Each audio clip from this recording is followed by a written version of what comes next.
Grieve साध साध सब नेक हैं, आप अपनी ठोरी।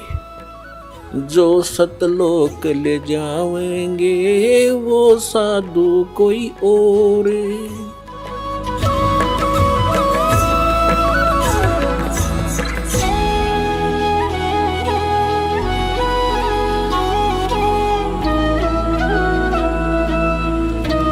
ಪುಣ್ಯಾತ್ಮರೇ, ಸಮ್ಮನ್ ಹೆಸರಿನ ಒಬ್ಬ ಬಳೆಗಾರನಿದ್ದ. ಬಳೆಗಾರ ಅಂದ್ರೆ ನಿಮಗೆ ಗೊತ್ತಿರಬೇಕು. ಅವನು ಕೇವಲ ಬಳೆಗಳ ಕೆಲಸ ಮಾಡುತ್ತಿದ್ದ.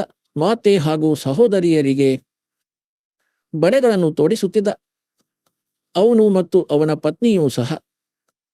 ಮತ್ತು ಅವನು ಬಹಳ ಬಡವನಾಗಿದ್ದ, ನಿರ್ಧನನಾಗಿದ್ದ.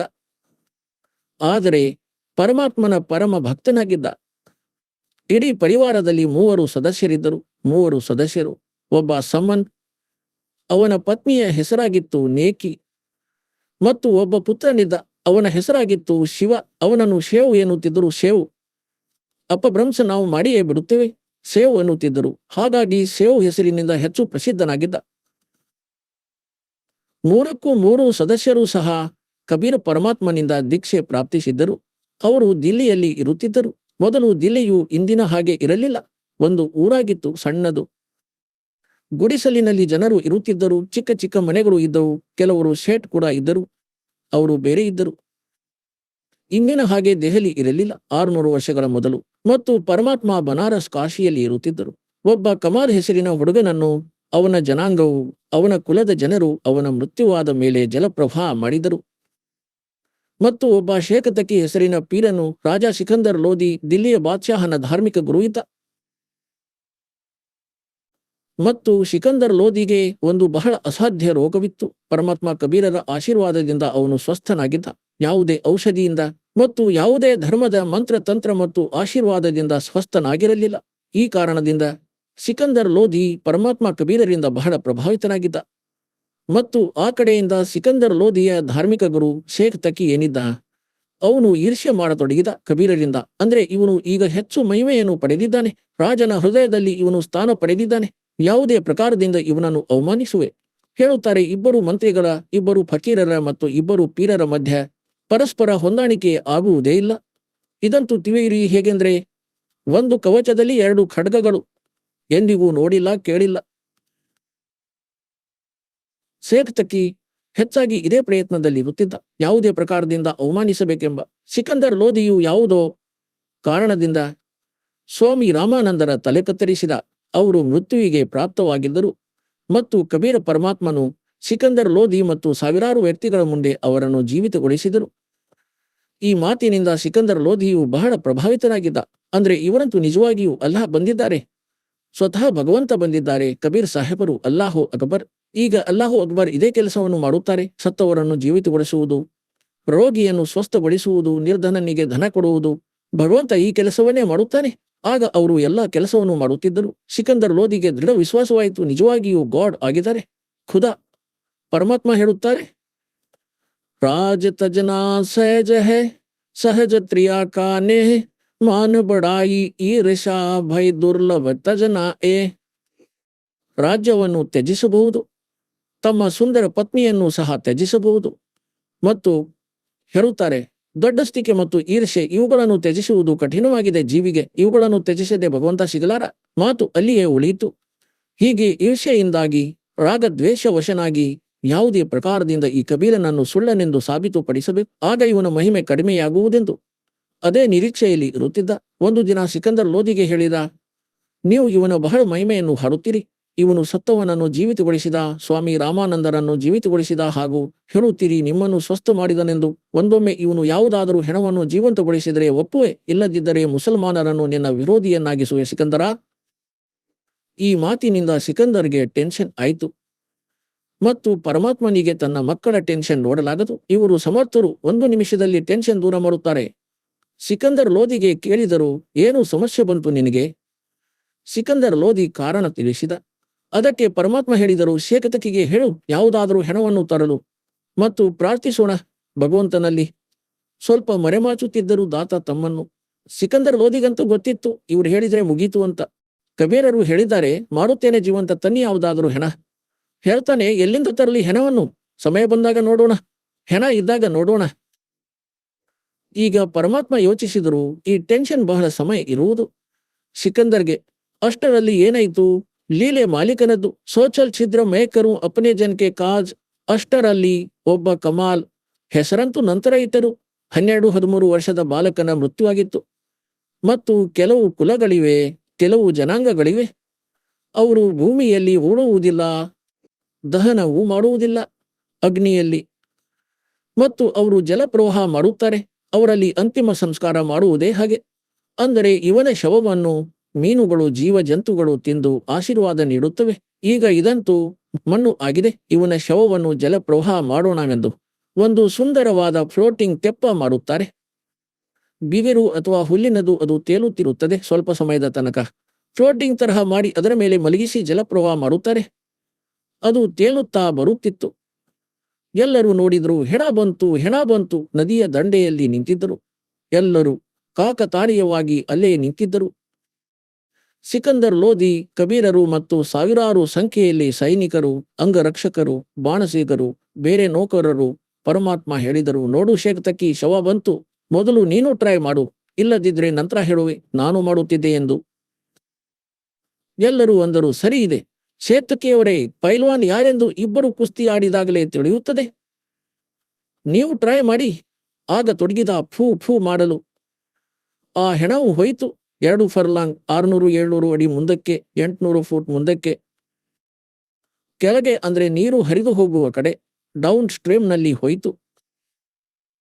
ಆಗ ಶೇತಕಿ ಹೇಳತೊಡಗಿದ, ಇವನಿಗಂತೂ ನೆಪಬೇಕಿತ್ತು, ಆಪತ್ತಿನಿಂದ ತಪ್ಪಿಸಿಕೊಳ್ಳುವುದಕ್ಕೆ ಕಬೀರನಿಗಂತೂ ನೆಪಬೇಕಿತ್ತು. ಹೆಣಗಳು ಎಂದಾದರೂ ಜೀವಂತವಾಗುವುದೇ? ಅವಂತೂ ಕಯಾಮತ್ ಬಂದಾಗ ಜೀವಂತ ಮಾಡುತ್ತಾನೆ ಅಲ್ಲ. ಆಗ ಪರಮಾತ್ಮನು ಹೀಗೆ ಸಂಕೇತ ಮಾಡಿದರು, ದಾತನು ಅದೇನು ತೇಲುತ್ತಾ ಹೋಗುತ್ತಿತ್ತು ಡೌನ್ ಸ್ಟ್ರೀಮ್ನಲ್ಲಿ, ಅದಕ್ಕೆ ಹೀಗೆ ಸಂಕೇತ ಮಾಡಿದರು ಮಾಲೀಕರು. ಆ ಹೆಣ ತೇಲುತ್ತಾ ಹೋಗುತ್ತಿತ್ತು ಡೌನ್ ಸ್ಟ್ರೀಮ್ನಲ್ಲಿ, ನಂತರ ಅದು ಅಪ್ ಸ್ಟ್ರೀಮ್ನಲ್ಲಿ ಹಿಂತಿರುಗಿತು, ನೀರು ಹರಿದು ಬರುವ ಕಡೆ. ಹೇಗೆಂದ್ರೆ ಇಂಜನ್ನ ಹಡಗು ಸಾಗುವಂತೆ ಅಪೋಸಿಟ್ ಸೈಡ್ನಲ್ಲಿ. ಮತ್ತು ಅಲ್ಲಿಗೆ ಬಂತು. ಎಲ್ಲಿ ಭಗವಂತ ನಿಂತಿದ್ದರೋ ಅಲ್ಲಿ ಬಂದು ನಿಂತಿತು. ಕೆಳಗಿನಿಂದ ನೀರು ಹರಿಯುತ್ತಿದೆ ಮತ್ತು ಆ ಶವವು ಹೀಗೆ ಮೇಲೆ ತೇಲುತ್ತಿದೆ. ಆಗ ಪರಮಾತ್ಮ ಹೇಳಿದರು, ಹೇ ಆತ್ಮ, ಎಲ್ಲೇ ಇದ್ದರೂ ಕಬೀರ್ ಆಜ್ಞೆಯಿಂದ ಈ ಶವದಲ್ಲಿ ಪ್ರವೇಶಿಸು ಮತ್ತು ಹೊರಗೆ ಬಂದು ಬಿಡು. ಎಷ್ಟು ಹೇಳುತ್ತಲೇ ಹೀಗೆ ಇಡೀ ಶರೀರದಲ್ಲಿ ಕಂಪನವಾಯಿತು ಆ ಮಗುವಿನಲ್ಲಿ. ತಕ್ಷಣವೇ ಎಚ್ಚರಗೊಂಡು ಹೀಗೆ ಅವನು ನಿಂತುಕೊಂಡ ನೀರಿನಲ್ಲಿ, ಮೊಳಕಾಲಿನಷ್ಟು ನೀರಿನಲ್ಲಿ. ಹೊರಗೆ ಬಂದು ನಮಸ್ಕಾರ ಮಾಡಿದ, ಸಾಷ್ಟಾಂಗ ನಮಸ್ಕಾರ ಪರಮಪಿತನಿಗೆ. ಹೇಳಿ ಸದ್ಗುರುದೇವರಿಗೆ.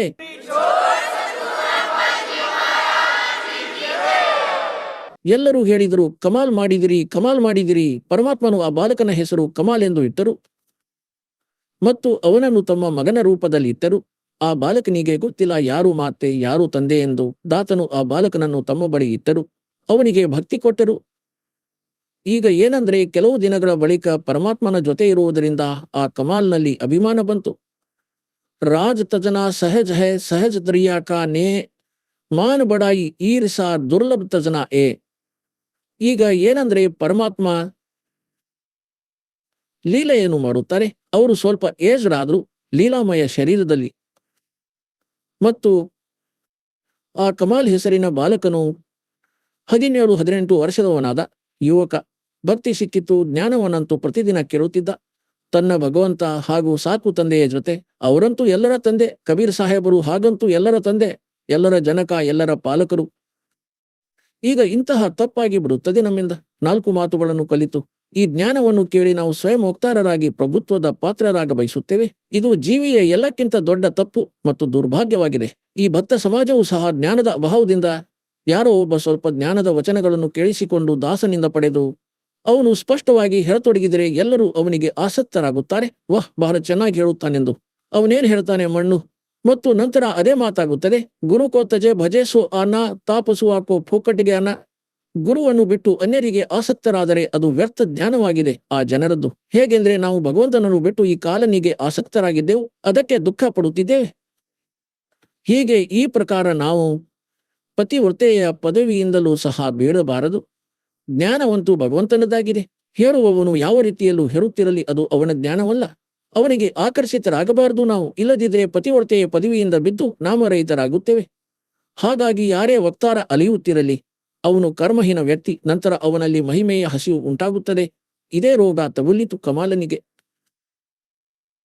ಬಹಳಷ್ಟು ಭಕ್ತರು ಹೇಳುತ್ತಿದ್ದರು, ವಾಹ್ ಕಮಾಲ್, ನೀವಂತೂ ಗುರುವರಿಗಿಂತ ಚೆನ್ನಾಗಿ ಸತ್ಸಂಗವನ್ನು ಹೇಳುತ್ತೀರಿ, ಕಬೀರ್ ಸಾಹೇಬರಿಗಿಂತಲೂ. ಅವನು ಉಬ್ಬಿದ. ಗಾಳಿಯಂತೂ ಯಾರಲ್ಲೂ ತುಂಬಿ ತಕ್ಷಣವೇ ತುಂಬಿಕೊಡುತ್ತದೆ. ಅವನಲ್ಲಿ ಅಭಿಮಾನ ಬಂತು. ನಂತರ ಹೇಳತೊಡಗಿದರು, ಬಹಳ ಸೇವೆ ಮಾಡುತ್ತೀಯಾ ಗುರುಗಳದ್ದು, ನಿನ್ನಂತೆ ಸೇವೆ ಯಾರೂ ಮಾಡಲಾರರು. ಇನ್ನೊಂದು ರೋಗ ಇದಾಯಿತು. ಪರಮಾತ್ಮನಂತೂ ಅಂತರ್ಯಾಮಿಯಾಗಿದ್ದಾರೆ. ಅವರಿಗೆ ಗೊತ್ತಿತ್ತು ಇವನು ಸಾಯುವನು. ಮೂರ್ಖ ವಿಷ ತಿನ್ನತೊಡಗಿದ. ಈಗ ಸಂಕೇತಗಳಿಂದ ತಿಳಿಸುತ್ತಿದ್ದರು ಭಗವಂತ, ಬಾಲಕರೇ, ಅಭಿಮಾನ ಬೇಕಾದರೆ ಧನದ್ದಾಗಿರಲಿ. ದಾನ ಬಹಳ ಮಾಡುತ್ತಿದ್ದರೆ ದಾನದ ಅಭಿಮಾನವಾಯಿತು. ನಾನು ಇಷ್ಟು ದಾನ ಮಾಡಿದೆ, ಇಷ್ಟು ಪಠಣ ಮಾಡಿಸಿದೆ, ನಾನು ಹೀಗೆ ಮಾಡಿದೆ, ಹಾಗೆ ಮಾಡಿದೆ. ಮತ್ತು ಯಾರೋ ನೋಡಿದರೆ ಬಹಳಷ್ಟು ಮಾಲೆಯನ್ನು ತಿರುಗಿಸುತ್ತಿದ್ದಾನೆ, ಇಡೀ ದಿನ ಮಂತ್ರ ಮಾಡುತ್ತಾನೆ. ಅವನಿಂದ ಪ್ರಭಾವಿತರಾಗಿ ಅವನ ಪ್ರಶಂಸೆ ಮಾಡಿದರೆ ಅದು ಕೂಡ ತಪ್ಪಾಗಿದೆ ನಿಮ್ಮದು, ಏಕೆಂದರೆ ಇದೂ ಸಹ ನಿಮ್ಮ ದುರ್ಬಲತೆ ಆಗಿದೆ. ಈಗ ಯಾರೋ ಒಂದು ಲಾಡು ತಿನ್ನುತ್ತಿದ್ದರೆ ಅನ್ಯನು ಅಂತಾನೆ, ನೋಡು 4 ಲಾಡು ತಿಂದು ಬಿಟ್ಟ. ವಾಹ್ ಸ್ನೇಹಿತ, ಬಹಳ ಲಾಡು ತಿಂದೆ. ಈಗ ಅವನು ಲಾಡು ತಿಂದ್ರೆ ನಿಮ್ಗೇನು ಸಿಕ್ತು? ನೀವು ವ್ಯವಸ್ಥೆ ಮಾಡಿಕೊಳ್ಳಿ, 4 ಲಾಡುಗಳದ್ದು ಸಮವಾಗುತ್ತದೆ. ಅವನದ್ದೇನು ವ್ಯರ್ಥ ಪ್ರಶಂಸೆ? ಅವನು ಭಕ್ತಿ ಮಾಡ್ತಾ ಇದ್ದಾನೆ, ನೀವು ಅವನ ಪ್ರಶಂಸೆ ಮಾಡ್ತಾ ಇದ್ರಿ, ನೀವು ಸಹ ಮಾಡಿ. ಹೀಗೆ ನಾವು ಫೇಲ್ ಆಗುತ್ತೇವೆ. ಇವು ದುರ್ಬಲತೆಗಳಾಗಿವೆ ಎಂದು ದಾಸನು ಹೇಳುತ್ತಿದ್ದಾನೆ. ಇವು ನಿಮ್ಮ ಭಕ್ತಿಯ ಗಾಡಿಯನ್ನು ಪಂಚರ್ ಮಾಡುತ್ತವೆ. ಈ ದುರ್ಬಲತೆಗಳಿಂದ ತಪ್ಪಿಸಿಕೊಳ್ಳಲೇಬೇಕು. ಒಬ್ಬ ವೃದ್ಧ ವ್ಯಕ್ತಿ ಇದ್ದ. ಡಾಕ್ಟರ್ನ ಬಳಿ ಹೋದ ಮತ್ತು ಡಾಕ್ಟರ್ ನೋಡಿದ, ಅಸ್ಥಿ ಪಂಜರ ಕಾಣುತ್ತಿದೆ. ವೃದ್ಧನು ಹೇಳತೊಡಗಿದ, ಡಾಕ್ಟರ್ರೆ, ನನ್ನ ಕಾಲುಗಳಲ್ಲಿ ನೋವು ಇರುತ್ತದೆ. ಡಾಕ್ಟರ್ ಹೇಳಿದ, ದುರ್ಬಲತೆ ಕಾರಣದಿಂದ ಇದೆ ಬಾಬಾ. ಮತ್ತೆ ಹೇಳತೊಡಗಿದ, ನನ್ನ ಈ ತೊಡೆಗಳಲ್ಲೂ ಸಹ ನೋವು ಇರುತ್ತದೆ, ತೊಡೆಗಳಲ್ಲಿ. ಡಾಕ್ಟರ್ ಹೇಳಿದ, ಅಜ್ಜ, ದುರ್ಬಲತೆ ಆಗಿದೆ, ದುರ್ಬಲತೆ ಇದೆ, ದುರ್ಬಲತೆ, ವೀಕ್ನೆಸ್. ವೃದ್ಧನು ಹೇಳಿದ, ನನ್ನ ತಲೆಯಲ್ಲೂ ನೋವಾಗುತ್ತದೆ. ಡಾಕ್ಟರ್ ಹೇಳಿದ, ದುರ್ಬಲತೆ ಇದೆ. ಮತ್ತೆ ವೃದ್ಧನು ಹೇಳಿದ, ನಿಂತಾಗ ತಲೆ ಸುತ್ತುತ್ತದೆ. ಡಾಕ್ಟರ್ ಹೇಳಿದ, ಬಾಬಾ, ದುರ್ಬಲತೆಯಾಗಿದೆ. ಈಗ ವೃದ್ಧನಿಗೆ ಕೋಪ ಬಂತು. ಹೇಳಿದ, ನೀನು ಡಾಕ್ಟರ್ನೋ ಅಥವಾ ಮೂರ್ಖನೋ? ಇದೊಂದೇ ಗೊತ್ತಾ ನಿನಗೆ? ದುರ್ಬಲತೆ ಇದೆ, ದುರ್ಬಲತೆ ಇದೆ, ಬೇರೇನು ಗೊತ್ತಿಲ್ವಾ? ಈಗ ಡಾಕ್ಟರ್ ಹೇಳಿದ, ಇದು ಸಹ ದುರ್ಬಲತೆಯಾಗಿದೆ. ನಿಮಗೆ ಕೋಪ ಬಂದಿದ್ದು ದುರ್ಬಲತೆಯ ಲಕ್ಷಣ. ಈ ಕೋಪ ದುರ್ಬಲ ವ್ಯಕ್ತಿಗೇನೆ ಹೆಚ್ಚಾಗಿ ಬರುತ್ತದೆ. ಹೀಗೆ ಪುಣ್ಯಾತ್ಮರೇ, ದಾಸನು ನಿಮಗೆ ಹೇಳುತ್ತಿದ್ದಾನೆ, ಇವು ಸಹ ದುರ್ಬಲತೆಯಾಗಿದೆ. ಇವುಗಳಲ್ಲಿ ಯಾವುದೇ ಇರಲಿ, ಅದು ಕೂಡ ದುರ್ಬಲತೆ ಆಗಿದೆ, ವೀಕ್ನೆಸ್ ಇದೆ ನಿಮ್ಮಲ್ಲಿ. ಅಂದರೆ ಭಕ್ತಿ ಮಾರ್ಗದಲ್ಲಿ ಬಾಧಕವಾಗಿವೆ. ಪರಮಾತ್ಮ ಹೇಳುತ್ತಾರೆ, ಜೈಸೆ ಮಾತಾ ಗರ್ಭಕ್ಕೂ ರಾಖೆ ಯತನ ಬನಾಯೆ, ठेस लगे तो छिन्न होवे तेरी ऐसे ಭಕ್ತಿ ನ ಸಾವೆ. ಹೇಗೆಂದ್ರೆ, ಒಬ್ಬ ಮಗಳಿಗೆ, ಸಹೋದರಿಗೆ, ತಾಯಿಗೆ ಗರ್ಭವಿರುತ್ತದೆ. ಆಗ ಅದನ್ನು ಅವಳೇ ತಿಳಿಯಬಹುದು. ಆ ಗರ್ಭವನ್ನು ಕಾಪಾಡಲು ಅವಳೆಷ್ಟು ಲಕ್ಷ್ಯವನ್ನು ವಹಿಸುತ್ತಾಳೆ. ಯಾರೇ ಸಹೋದರಿಗೆ ಮದುವೆಯ 3-4 ವರ್ಷಗಳ ನಂತರ ಗರ್ಭವಿರುತ್ತದೆ. ಈಗ ಅವಳಿಗೆ ಗೊತ್ತಿದೆ ಅವಳೆಷ್ಟು ಚಿಂತೆ ಮಾಡುತ್ತಾಳೆಂದು. ಮಗಳು ಬದಲಾಯಿಸುವಾಗಲೂ ರಾತ್ರಿಯಲ್ಲೂ ತಕ್ಷಣವೇ ಗಾಬರಿಯಿಂದ ಹೇಳುತ್ತಾಳೆ, ತನ್ನ ಮಗುವಿನ ಮೇಲೆ ಒತ್ತಡ ಬೀಳದಿರಲೆಂದು, ನನ್ನ ಗರ್ಭವು ಹಾಳಾಗದಿರಲೆಂದು. ಹೆಜ್ಜೆ ಇಡುವಾಗಲೂ ಸಹ ಕೆಳಗೆ ನೋಡಿ ಗಮನವಿಟ್ಟು ನಡೆಯುತ್ತಾಳೆ. ತಿನ್ನುವ ಕುಡಿಯುವಲ್ಲಿಯೂ ಅವಳು ಬಹಳ ಗಮನ ಹರಿಸುತ್ತಾಳೆ, ಎಲ್ಲಾದರೂ ಈ ನನ್ನ ಗರ್ಭರೂಪಿ ರತ್ನವು ನಾಶವಾಗದಿರಲೆಂದು. ಹೀಗೆ ಪರಮಾತ್ಮ ಹೇಳುತ್ತಾರೆ, ಯಾವ ದಿನ ನಿಮಗೆ ಪರಮಾತ್ಮನ ಸತ್ಯ ಭಕ್ತಿ ಸಿಕ್ಕಿದೆಯೋ, ಆತ್ಮದ ಒಳಗೆ ನಿಮ್ಮ ಭಕ್ತಿರೂಪಿ ಗರ್ಭವು ಸ್ಟಾರ್ಟ್ ಆಯಿತು ಆ ದಿನದಿಂದ. ಈಗ ಇಲ್ಲಿ ಹೇಳುತ್ತಾರೆ, ಜೈಸೆ ಮಾತಾ ಗರ್ಭಕ್ಕೂ ರಾಠೆ ಯತನ ಬನಾಯ್ ಅವ್ರ ಠೇಸ್ ಲಗೆ ತೋ ಛಿನ್ನ ಹೋವೆ ಐಸೆ ಭಕ್ತಿ ನ ಸಾವೆ. ಹಾಗಾಗಿ ಇಂತಹ ಒತ್ತಡ ಬೀಳಲು ಬಿಡಬಾರದು. ಭಕ್ತಿರೂಪಿ ಗರ್ಭದ ಮೇಲೆ ಆ ಮೋಕ್ಷರೂಪಿ ರತ್ನವನ್ನು ಪಡೆಯಲು ಬಹಳ ಗಮನ ವಹಿಸಬೇಕು ನೀವು. ಈಗ ಆ ಕಮಾಲನ ಮನಸ್ಸಿನಲ್ಲಿ ದೋಷ ಬಂತು. ಪರಮಾತ್ಮ ಆಗಾಗ ಹೇಳುತ್ತಿದ್ದರು, ಸತ್ಸಂಗದಲ್ಲಿ ಎಲ್ಲರಿಗೂ ಸಾಮೂಹಿಕ ಧ್ಯಾನವನ್ನು ನೀಡಲಾಗುತ್ತದೆ, ಪ್ರತ್ಯೇಕವಾಗಿ ವ್ಯಕ್ತಿಗೆ ಹೇಳಲಾಗುವುದಿಲ್ಲ. ಮತ್ತು ಹೇಗೆ ಔಷಧವು ಬಾಯಿಯ ಮುಖಾಂತರ ಮಾತ್ರೆಗಳು, ಮೂಲಿಕೆ ಅಥವಾ ಇಂಜೆಕ್ಷನ್ ಮಾಧ್ಯಮದಿಂದ ಒಂದೇ ಸ್ಥಾನದಿಂದ ನೀಡಲಾಗುತ್ತದೆ, ಅದು ಎಲ್ಲಿ ನೋವಿದೆಯೋ, ಎಲ್ಲಿ ತೊಂದರೆ ಇದೆಯೋ ಅಲ್ಲಿ ಕೆಲಸ ಮಾಡುತ್ತದೆ. ಹಾಗೆಯೇ ಸತ್ಸಂಗದ ಮಾಧ್ಯಮದಿಂದ ಸಾಮೂಹಿಕ ಇಂಜೆಕ್ಷನ್ ಕೊಡಲಾಗುತ್ತದೆ ಈ ವಚನಗಳದ್ದು. ಮತ್ತು ಯಾರಲ್ಲಿ ಏನೇನು ವೀಕ್ನೆಸ್ ಇದೆಯೋ ಅವರಲ್ಲಿ ಆ ಔಷಧವು ಕೆಲಸ ಮಾಡುತ್ತದೆ. ಬುದ್ಧಿವಂತರು ಅದನ್ನು ಅರಿತುಕೊಂಡು ಮುಂದೆ ಸುಧಾರಿಸಿಕೊಳ್ಳುತ್ತಾರೆ ಮತ್ತು ಅವರು ತಮ್ಮ ದುರ್ಬಲತೆಯನ್ನು ಸರಿಪಡಿಸಿಕೊಳ್ಳುತ್ತಾರೆ. ಬುದ್ಧಿವಂತರು ಅವರೇ ಆಗಿರುತ್ತಾರೆ. ಹೀಗೆ ಬಹಳಷ್ಟು ಹೇಳಿದ್ದಾರೆ ಪರಮಾತ್ಮನು. ಯಾರು ದಾನ ಅಧಿಕ ಮಾಡುತ್ತಾನೋ ಒಂದೊಮ್ಮೆ ಅವನ ಮನಸ್ಸಿನಲ್ಲಿ ಅಭಿಮಾನ ಬಂದು ಬಿಟ್ಟರೆ ಮಾಡಿದ್ದೆಲ್ಲ ನಾಶವಾಗುವುದು. ಕಬೀರ್ ಸಾಹೇಬರು ಹೇಳುತ್ತಾರೆ, ತನ್ಮನ ದಿಯಾ ತೋ ಭಲಾ ಕಿಯಾ ಸಿರ್ಕಾ ಜಾಸಿ ಭಾರ್ ಔರ್ ಜಬ್ new Kaha Ki ಮೇನೆ they Diya ತೋ ಬಹುತ್ ಸಹೇಗಾ ಮಾರ್. ಅದು ಕೊಟ್ಟಿದ್ದಂತೂ ನಾಶವಾಯಿತು, ದುರ್ಗತಿ ಬೇರೆ ಆಗುವುದು ನಿನ್ನದು. ಹೀಗೆ ಯಾವುದೇ ಪ್ರಕಾರದ್ದಾಗಿರಲಿ, ಸೇವೆಯ ಅಭಿಮಾನವಾಗಿರಲಿ, ಅಭಿಮಾನವಂತೂ ಅಭಿಮಾನವೇ ಆಗಿದೆ, ಅದಂತೂ ನಾಶವೇ ಮಾಡುತ್ತದೆ, ಭಗವಂತನಿಂದ ದೂರ ಮಾಡುತ್ತದೆ. ಆದರೆ ಕಮಾಲನ ಬುದ್ಧಿ ಭ್ರಷ್ಟವಾಗಿತ್ತು. ಪರಮಾತ್ಮನೊಂದಿಗೆ ಇದ್ದರೂ ಸಹ ಅವನು ತನ್ನದೇ ನಡೆಸುತ್ತಿದ್ದ.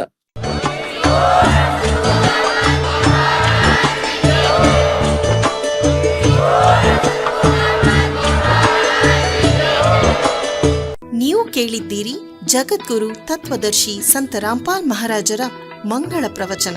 ಹೆಚ್ಚಿನ ಮಾಹಿತಿಗಾಗಿ ವಿಸಿಟ್ ಮಾಡಿ ನಮ್ಮ ವೆಬ್ಸೈಟ್ www.jagadguru-rampalji.org. ಸಂತ ರಾಮ್ಪಾಲ್ ಮಹಾರಾಜರ ಶುಭ ಆಶೀರ್ವಾದದಿಂದ ಇಡೀ ವಿಶ್ವದಲ್ಲಿ 500ಕ್ಕೂ ಹೆಚ್ಚು ನಾಮದೀಕ್ಷಾ ಕೇಂದ್ರಗಳಿವೆ. ಇದರಲ್ಲಿ ಸಂತ ರಾಮ್ಪಾಲ್ ಮಹಾರಾಜರಿಂದ ನಿಶುಲ್ಕವಾಗಿ ಆನ್ಲೈನ್ ನಾಮದೀಕ್ಷೆ ಕೊಡಲಾಗುತ್ತಿದೆ. ತಮ್ಮ ಹತ್ತಿರದ ನಾಮದೀಕ್ಷಾ ಕೇಂದ್ರದ ಮಾಹಿತಿಗಾಗಿ ಸಂಪರ್ಕಿಸಿ 888 444 7302.